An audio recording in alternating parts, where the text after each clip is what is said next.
This old house, it calls to me, a beacon in the night. I can feel it. Something happened here, something dark. Abandoned places hold a strange power. They whisper forgotten stories. Secrets linger in the shadows. I'm drawn to these mysteries. Each creaking step, each gust of wind sends shivers down my spine. The air grows heavy, charged with the weight of the past. There's a presence here. I can feel it watching us. We're not alone. This house has seen it all. It stands as a silent witness to the passage of time, its walls holding secrets and stories long forgotten. Built in 1889, a time of elegance and grace, this mansion was a symbol of prosperity and grandeur. The Blackwood family, they were the first to call this place home. Their legacy is etched into the very fabric of this house. They were prominent figures, wealthy and respected in society. Their influence was felt far and wide. Their laughter once echoed through these halls. Now, only silence remains. The walls that once vibrated with joy and life now stand cold and empty. I can picture them.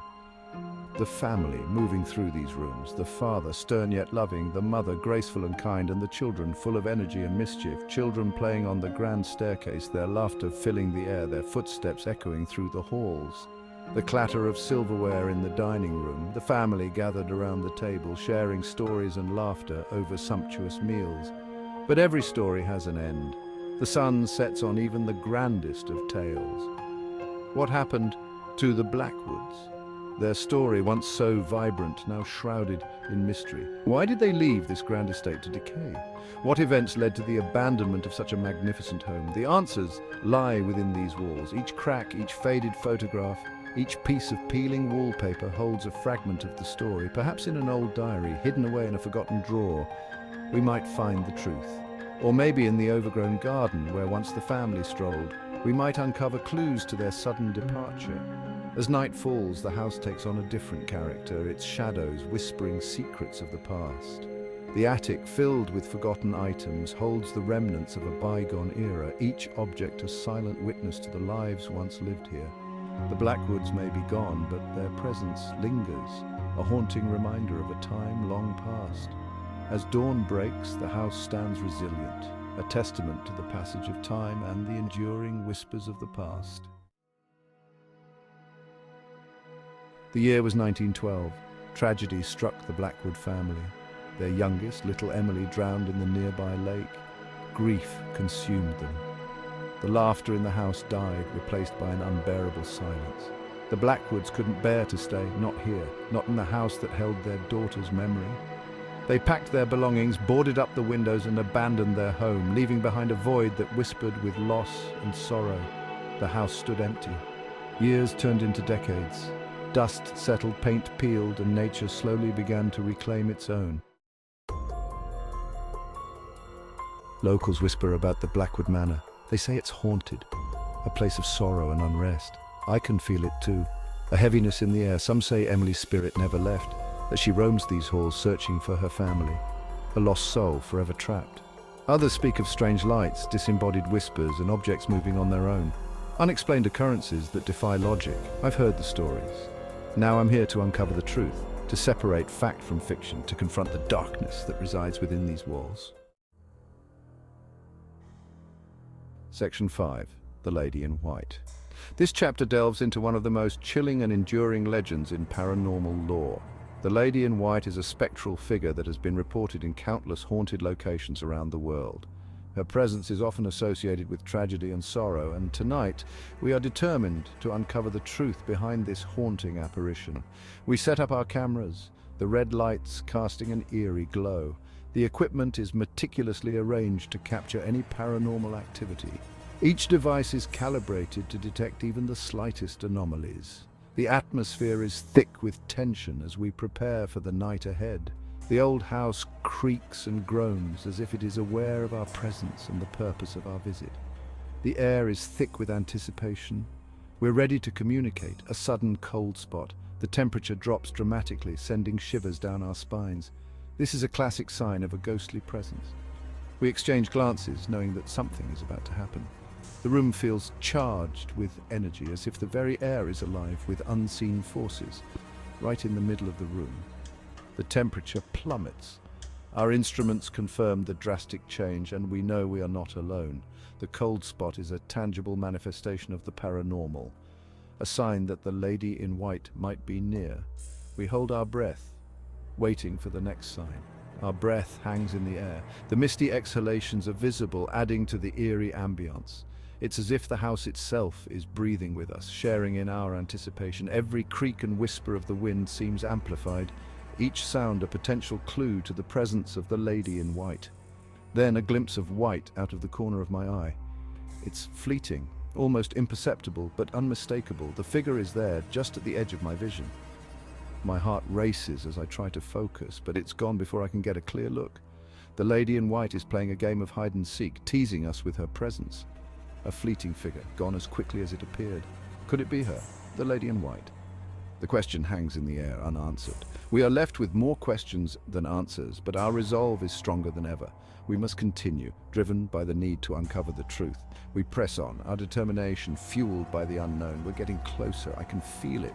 Each step takes us deeper into the mystery, each moment bringing us closer to the truth. The lady in white is out there, and we are determined to find her. The night is far from over, and the investigation has only just begun. We are ready for whatever comes next, prepared to face the unknown with courage and curiosity. Section 6. A child's laughter. The sound of children's laughter echoes through the empty halls. It's faint but unmistakable, chilling. We're not alone. We follow the sound, our hearts pounding in our chests. It leads us to what was once Emily's room. A small doll lies abandoned on the floor, its porcelain face cracked and weathered, a symbol of innocence lost. We're on edge. The energy in this room is palpable. Something happened here, something tragic. Section 7. Time stands still. The air grows heavy in the master bedroom. The weight of grief is almost unbearable. This is where the Blackwood's sorrow took root. A chill runs down my spine. I can sense their despair, their anguish, the pain of losing a child. It lingers here, trapped within these walls. The Blackwoods may be gone, but their sorrow remains, a haunting reminder that some wounds never truly heal. We're not just investigating a house, we're uncovering a family's shattered dreams. Their pain is palpable. Section 8. Leftovers of life. This chapter delves into the remnants of a bygone era, encapsulated within the walls of an old abandoned house. The house, with its broken windows and crumbling facade, stands as a silent witness to the passage of time and the lives that once animated its rooms. The attic is a treasure trove of memories. Old toys, faded photographs, and forgotten trinkets lie scattered, each item whispering stories of the past. The cluttered space, filled with vintage toys and nostalgic memorabilia, feels like a portal to another time, a time when the house was filled with laughter and life. Handwritten letters, yellowed with age, are strewn across the dusty floor. These letters, penned with care and emotion, offer a glimpse into the intimate moments of the Blackwood family. Each letter, each photograph is a fragment of their story, a piece of their legacy. Each object a piece of the Blackwood family's story. The old personal belongings from a time long past tell tales of love, joy, sorrow, and hope. They are the silent keepers of the family's history, preserving their memories for those who come after. I pick up a faded photograph of a young girl with bright eyes and a mischievous smile. Her name was Emily. The photograph, though worn and faded, captures a moment of pure innocence and joy. Emily, frozen in time, her spirit still alive in this old, forgotten place. Emily, frozen in time, her bright eyes and mischievous smile speak of a childhood filled with dreams and adventures. The photograph is more than just an image, it is a window into her world, a world that, though long gone, still resonates within these walls. These remnants of their lives are a poignant reminder that we're all just passing through. The dusty personal items, the aged belongings, all tell a story of impermanence. They remind us that our time here is fleeting, that we are but temporary custodians of our possessions and our memories. Our time here is fleeting. The hourglass with its running sand, the old clock showing the passage of time, and the sunset over the abandoned house all symbolize the transient nature of life. They remind us that, like the Blackwoods, we too will one day become memories, our stories preserved in the objects we leave behind. The Blackwoods may be gone, but their story lives on. In these objects, in these walls, and in the hearts of those who dare to remember.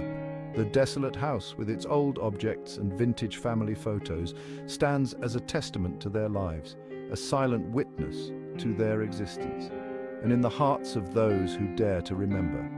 The act of holding an old photograph, of touching a vintage photo, is an emotional journey. It is a way of connecting with the past, of keeping the memories alive.